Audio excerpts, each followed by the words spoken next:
Okay, we're going to start this one. Heartseeds Woman, welcome. I recorded this about half an hour ago, and would you believe I did not turn on the button that said on, and so I spent 45 minutes talking to myself, which is all right. When you reach a certain age, you're allowed to talk to yourself all you want. These are my hearts, some of my hearts.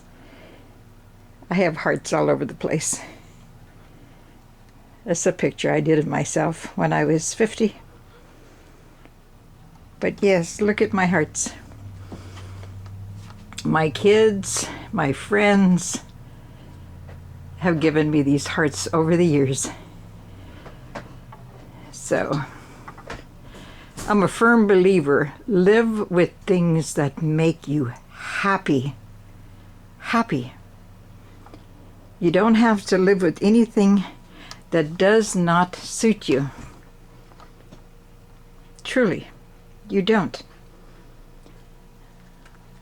I'll talk about the dream catcher some other time, but this is a special one.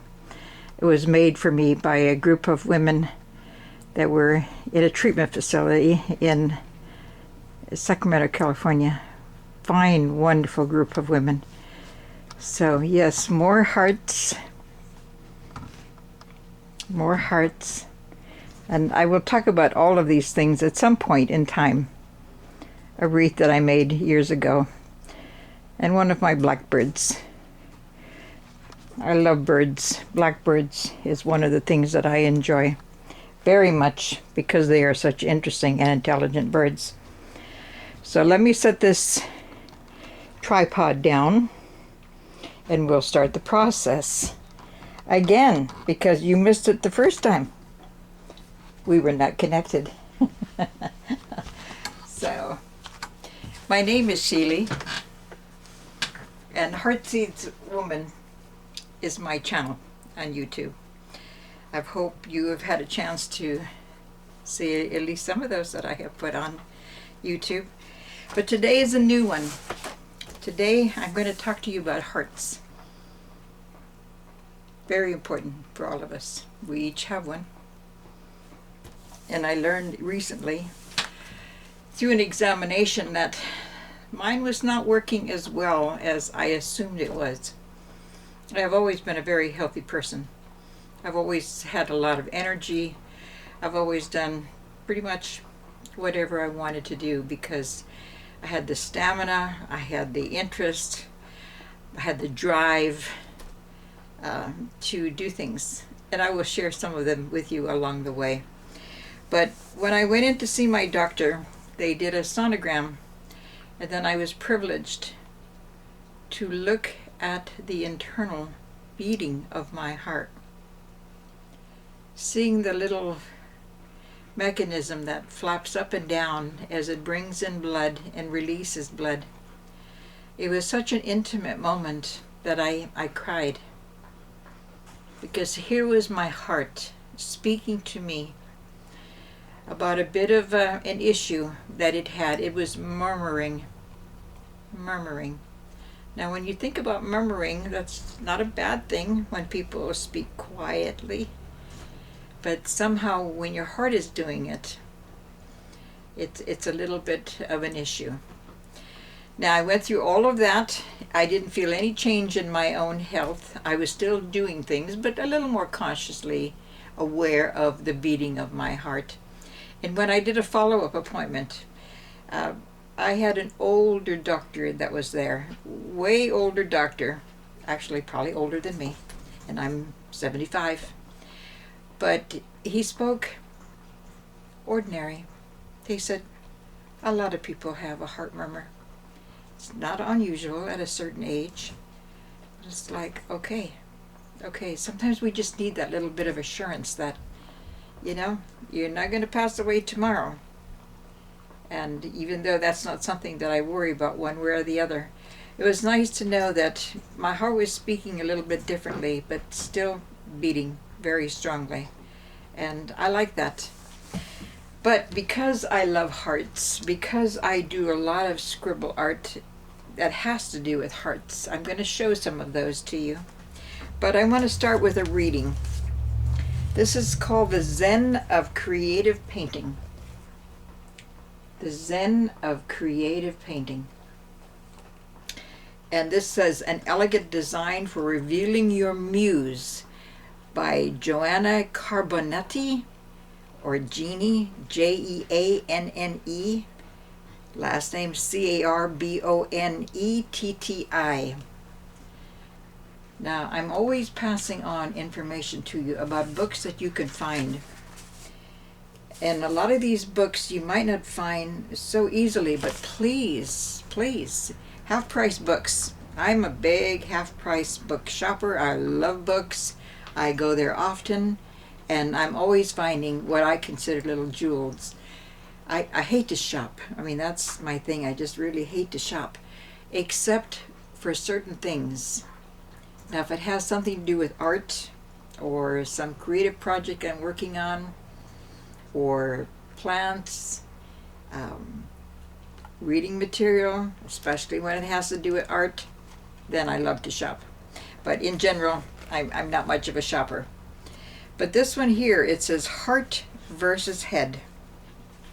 It said, in the Zen approach to self-knowledge, we don't make ourselves understand. We allow understanding to come to us, not through logic, but through intuition. So this kind of knowing is more perceptive.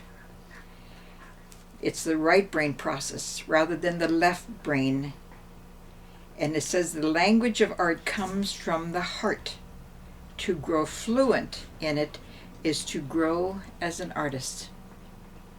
I think that's a part of what I'm trying to get across to you. If you want to make art, doing it through scribbling is a wonderful way to proceed.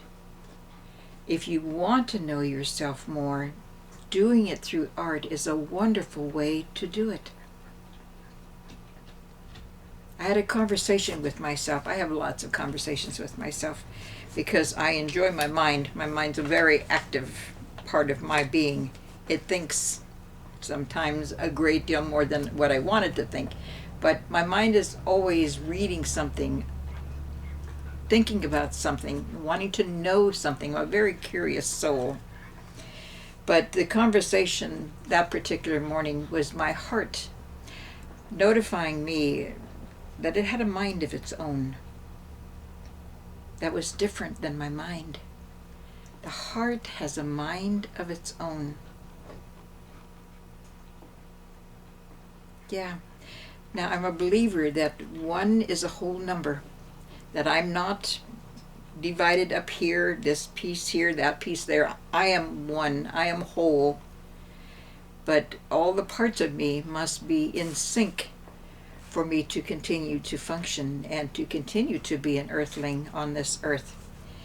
But I give a lot of power, first of all, to my gut reaction to people and things, but my heart also has its own reaction to people and things. I'll explain a little bit more of that in a moment. But it said throughout history, the great masters who changed the definition of artistic expression all had their moment of truth when they faced themselves and broke with the tastes of their time, forever altering the course of art. Forever altering the course of art. I don't know who's listening to my presentations or who will in the future. I am hoping that there are masters amongst you who will step forward with some whole different way of making art, and you will be the next master whose art will hang in these elaborate, wonderful places, whose art will sell for millions of dollars.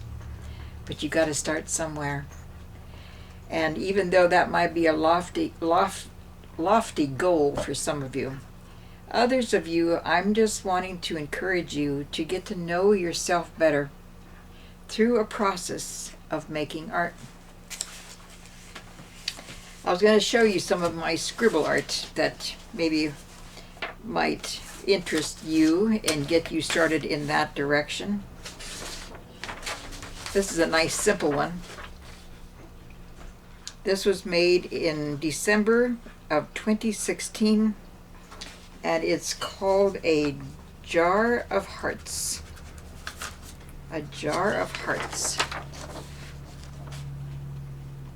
Now that's just scribbling, but in that scribble I started seeing all these little hearts, and the scribbling around it indicated a jar. So this is a jar of hearts, like a jar of cookies.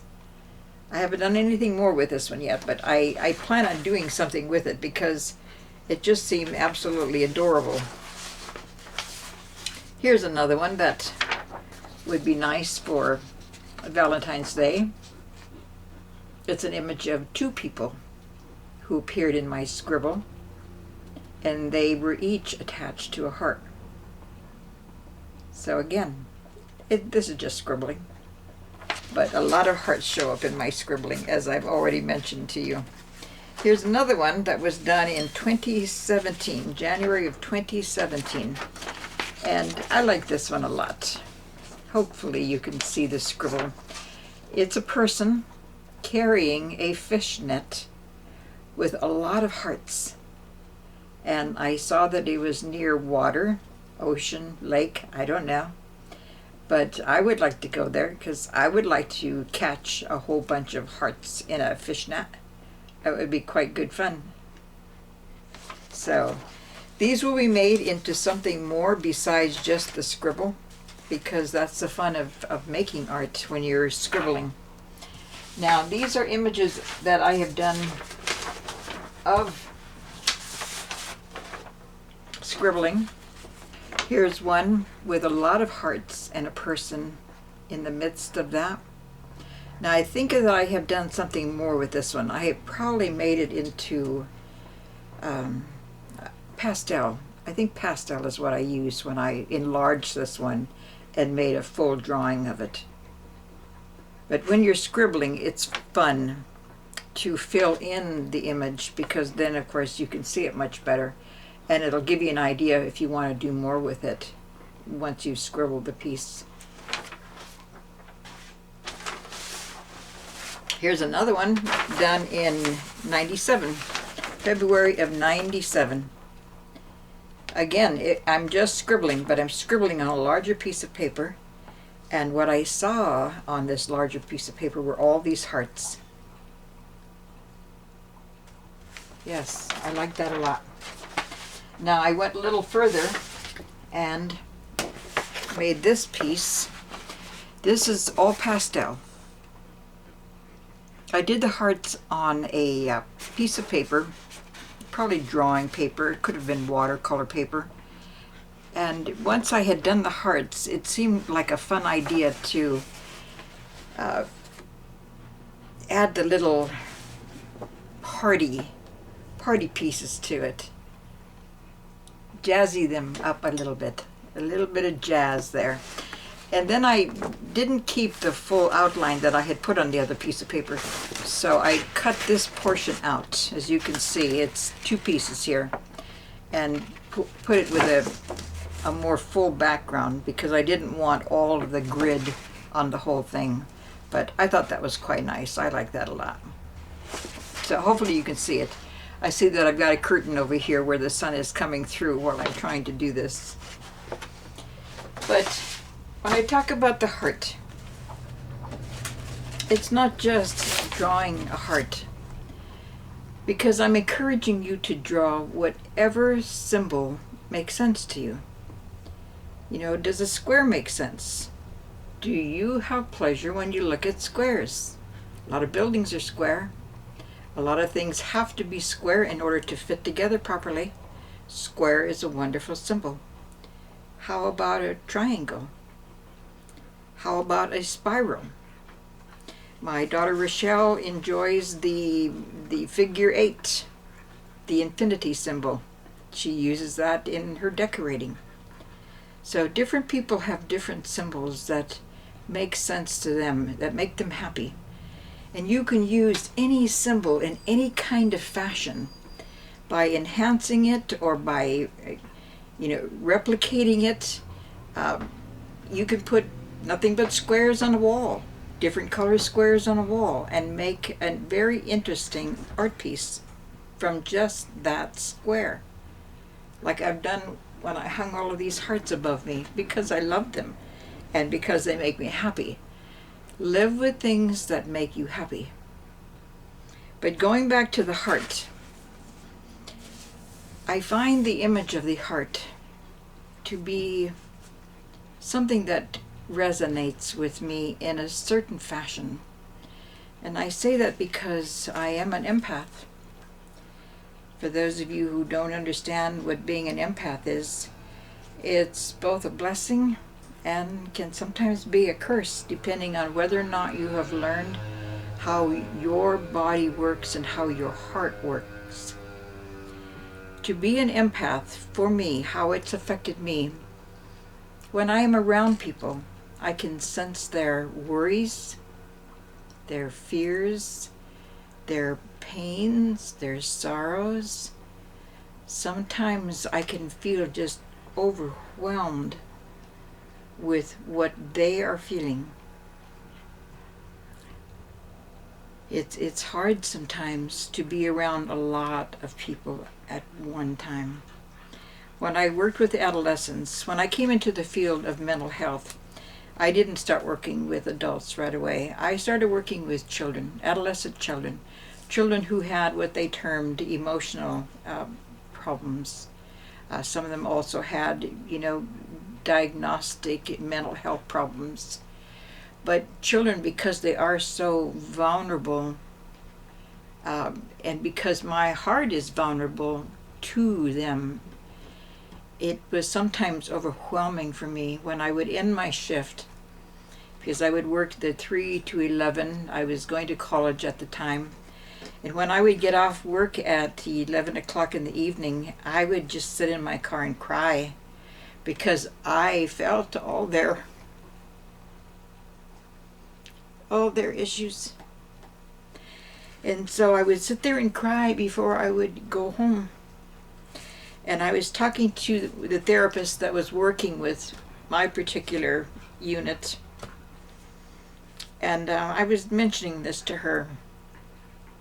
She said, "Sheila, you've got to find a way around that." She said, "If you don't find a way of dealing with that," she said, "you're going to burn out." She said, "You're a good counselor, Sheila, but you'll burn out if you don't find a way around that." And so I did. When I would get off work at 11 in the evening, I would sit in my car and I would gather that sense of everything I had heard and felt, and I would put it in a bag. Now, I didn't have a bag there in front of me, but you can use something like that, because part of it is imagination. If you've got a good imagination, you are blessed, and I have a very good imagination. So I would put all these feelings, all these thoughts, whatever I had heard from these children throughout my shift there, into this bag. And when I would turn on my car and start driving away from the facility where I was working, at the first stop sign, now it wasn't a flashing stop sign, it was just a regular stop sign. When I stopped there, I would drop that bag out of my window of my car and I would drive home. And I told myself I would not pick up that bag and keep it with me as I went home. And when I would come the next day for work, when I stopped at that stop sign, I would pick the bag back up and it would be with me as I dealt with the children I was working with. It was a way of protecting my heart. It was a way of protecting all of my own emotions that they triggered in me, listening to their stories. So it was a good thing to do. I recommend it to anybody who works and has a difficult working situation. Find a way to let go of that at the first opportunity. Don't take it home. I wanted to keep a separateness between the kind of work I was doing and my home life. I was still raising children, though 3 of them had already finished school. But I didn't want, what I was thinking and feeling to overwhelm my family or to overwhelm my two younger children. And that was a way of doing that. But when you are an empath, again, people's feelings affect you very, very much. It is difficulty for me sometimes to sit at the computer and listen or read stories where someone has harmed someone else. It just gives me a flood of sorrow because I feel that. So, but how does a person who is an empath, who has a tender heart, deal with life? Well, there are certain things that I do. One of those things is if I am meeting strangers and I'm feeling a sense that they're troubled, worried about something, whatever, if it's the right setting, I'll strike up a conversation, talk to them, listen to their story. I listen a lot. And what I find is that as people release whatever it is that's troubling them, their spirit is lightened. And that's a good thing. If we all had someone who would listen to us, maybe the burdens of the world would be lighter. I don't know. But it has been one way for me to deal with my empathic nature in helping others wherever they are in their journey, just by striking up a conversation and listening. Another thing I do that I think has been helpful through the years, I try to get people who have prejudices towards other, I try to get them to understand. I think it's understanding. I remember when I was a young counselor and, we used the words, I just want to help people. I've never used that word, I just want to help people, because I don't know that we can ever really help someone else. Now, we can give them some money for gas. We can give them a ride to go shopping. We can listen to them. We can do a lot of things, but actually help, I don't know that we can do that. Maybe a nurse can do that, or a doctor can do that. But coming from the field of psychology, what I have learned the best that I can do is understand. To understand someone else. And in a process of understanding, maybe there is a psychological help that we actually give. But when I find that people make comments about, so-and-so this and so that, I try to get that person to understand a little bit more about what it is that that person is dealing with. Especially when you work in the field of mental health. Now, I'm also a former licensed counselor. But mental health interested me a great deal because the mind interests me, how people think, how people act, and what people do.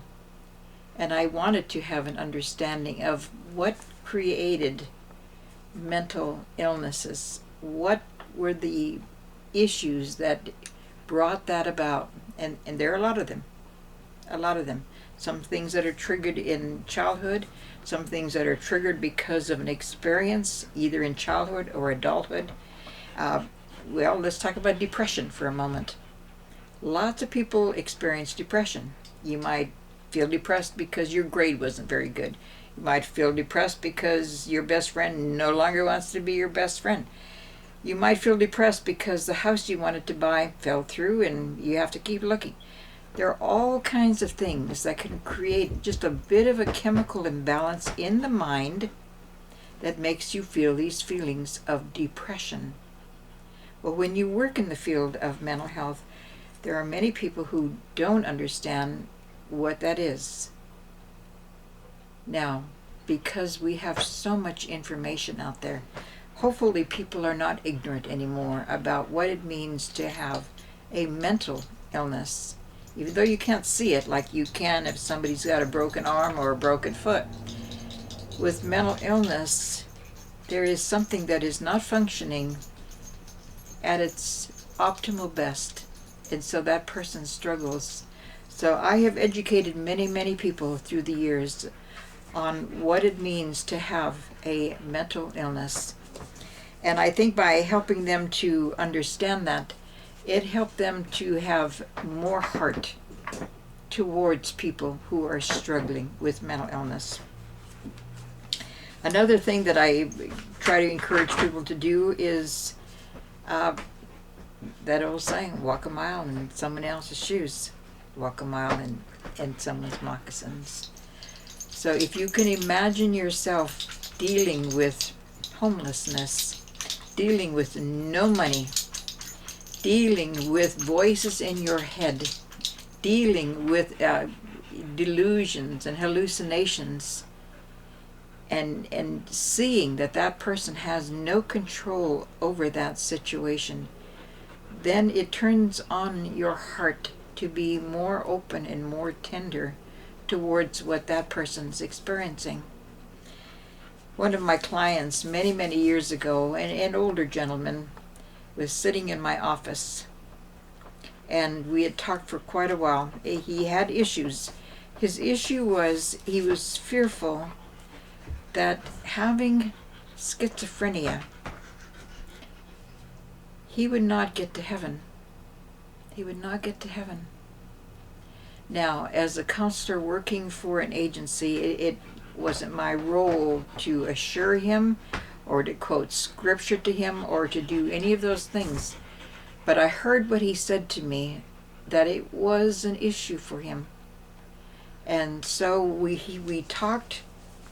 I learned what religious beliefs he had, and then I found a place where I could refer him, where someone could talk to him about his need to know, was he going to be excluded from heaven because he had schizophrenia. So again, when you understand someone's belief and their experiences, you can share heart. Like he shared with me, I was able to find a way to share my heart with him. I gave him a hug one time, the old side hug, because that's acceptable, and you don't want to step across someone's boundaries. And so I hugged him, and he said to me, he said, "Sheila," he said, "no one has hugged me in 20 years. He said, I think they're always afraid that they're going to catch something." So I was glad I hugged him. And in the years and the weeks actually that he came to the program, because he came like 2 or 3 different times, he came to the program where I worked, I always made sure I hugged him. I wanted him to know that I was not afraid of catching what he had, and he was a human being that needed a hug. So yeah, we share what we can. Another thing that I have done, maybe intentionally and maybe just subconsciously, I wanted my children to have good hearts. I have 5 children. My oldest is Ronnie, and then there's Ramey, Roger, Rochelle, and Reiner. And all good kids, all named with R's. But my children all have good hearts. I listen to the things that they do. I listen to the things that matter to them. Them helping other people. Them helping each other. I love that about my children. That they, maybe 1 or 2 of them have this bit of empathicness to them. Not to the extent that I do, but I know my children have good hearts. I remember a situation in Moorhead many years ago, Moorhead, Minnesota. We were riding in the van, and I saw a man on the street, and he didn't have a coat, and it was getting cold. I mean, Minnesota gets pretty cold at certain times during the year. But he didn't have a coat, and it bothered me. And of course I mentioned it, just a statement. I said, oh my goodness, that man doesn't have a coat. I wonder if he's going to find a place where he can get a coat. And then we carried on with our business. And I wished in my mind that we had extra coats in the car. It wasn't something that we did have, but I I thought about it at that point in time. About 3 days later, my son Roger mentioned to me, he said, Mom, remember the man that you saw, that you mentioned that didn't have a coat? He said, I just saw him today, and he's got a coat. So I thought, nice. But nice that my son thought about it. That he saw that the man's needs had been met. Where I live, I bought this building. It was a business, and I had just a bit of a business in here, but I'm basically turning it into my studio and my living space. But many people stop at my door. I don't know, well, I can't say I don't know, because my neighbors, even though I've not met all of them and I don't know their names, they see me working outside. I've put the fencing up around my property. I work on the yard. I'm planting trees now. But they see me out there. Yeah, I'm an old woman. I've got a scarf tied around my head and I'm planting things. And so when they do stop or they do wave, it gives me that sense that they're very much aware that I am here. But there are those who will stop at the door sometimes and they'll ask, do I have anything at all that can help them? Like for gas, $2 or $3 for gas. One gentleman came one day wanting to know if I had cat food. Well, I have a stray that I've been feeding in the years I've been here. And yes, I shared cat food. But people have stayed overnight. My daughter Ramey has given people drives all the way up to Belton, which is like 100 miles from here. So we help where we can. And I hope that while you are doing your art, while you are learning to scribble, while you are finding the symbols that touch your heart, that you too will think about how your heart operates. Is it a big heart? Is it a little small heart? Has it been a heart that's been hurt and you've never found a way to make it well again? It's the nurturing of self that I think that is so important, to take care of ourselves. And when you do that with genuine love for yourself, I think then it's easy to help others. Because when you have filled your own glass, it's easy to share what's in your glass with someone else. But if your glass is empty, how do you share what you don't have? There are not too many things that I ever quote of Freud, though I found him to be a very interesting man. But one of the statements that he made that I always have quoted through the years because I like the statement. What did he consider important? When he was asked that question, what did he consider important? He said to love and to work. Yes, to love and to work. I think when you are loving, you are giving yourself the greatest gift you can give to your heart, to your mind, to your gut. And when you got work, think about that. That's a wonderful thing, because then you've got income, you're able to buy the things that you need, you want, you're able to share with others, share with your family. When you don't have work, it's really hard. Because first of all, I think it's hard for people to go and ask for help. Why that is such an issue amongst humans, I don't understand that yet.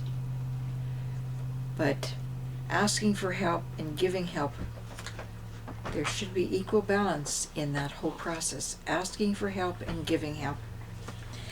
But I looked up some things online. What is there, I thought to myself, regarding the heart. Now, one of the quotes I found was, "A grateful heart is a magnet for miracles." I like that idea. A grateful heart is a magnet for miracles. Here's another one. Now, I don't know who wrote that, so I can't give you the author of that. But this next one is, "There is no charm equal to tenderness of heart." Jane Austen. I like that one too. There is no charm equal to tenderness of heart. I want to show you a couple other pieces of art that I did from scribbling. These two, I hang on to them because they have to do with what? Heartseeds Woman, right? Heartseeds Woman. Now these are in oil. When I scribbled these right onto the canvas, and then I painted them, and then I added the seeds of the heart seed itself. But the interesting thing about this, it's not just, heart. It was having fun with it. You've got to have fun when you make art. And what I did with this is I took tissue paper. I painted everything in place other than the seeds part. But I took tissue paper and I tore it up, and I laid those pieces of paper on top of this bigger heart. I'll turn it sideways so maybe you can see the ridges and what have you. It's got a texture to it, but that texture is created by tissue paper. And after that had dried a bit, it takes a few days for oil to start drying. And then I went back in and I put oil on top of the tissue paper, and that was the outcome. And I quite like this piece a lot. I did a second one, again using the same method, drawing it right onto the canvas. And this one, there got to be more hearts. And again, I added the little seeds to the heart, but this was the one that got the extra bit of treatment. So whether you're drawing hearts, or you're drawing squares, or triangles, or spirals, or the infinity symbol, have fun with it. Take your square and put something in the middle of your square.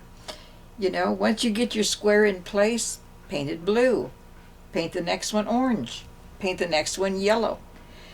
Take one of your squares and glue a bunch of paper clips in the middle of it. Or glue something else. You can use leaves. You can use nature. You can use wire. Have fun with it once you have painted it. Go beyond just the ordinary. Go to the extraordinary and see how much fun you can have with that. Now, I've got one additional thing I want to add to this. Oh, I have hearts all around me. My children give me hearts. This is a beautiful paperweight that I absolutely love. It's so heavy. This is a heart that my daughter Ronnie and my granddaughter Capri gave me last year for Christmas.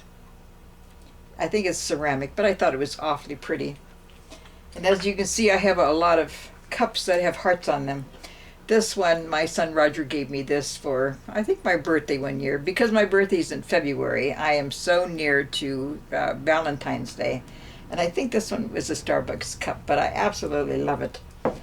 So yes, when your birthday is in February, there is always a day off for a holiday.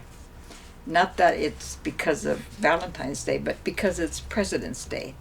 So I absolutely love the month of February. Valentine's Day, you get extra hearts, you get chocolate, you get roses as well, but you also get a day off from work. Now, I've been retired for many years, so, but still it's nice to have an extra day off when you want one or need one. So here's another quote that, well, actually two. Now, one of my favorite authors is Ralph Waldo Emerson. But he wrote this. It said, "Write it on your heart that every day is the best day in the year."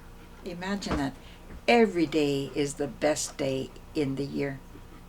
And if you're taking good care of your heart, every day is the best day in the year. And I'll leave you with this last quote that I thought was absolutely beautiful by a truly beautiful woman. And it says, "Only do what your heart tells you." Only do what your heart tells you. And that was Princess Diana. So thank you. Namaste.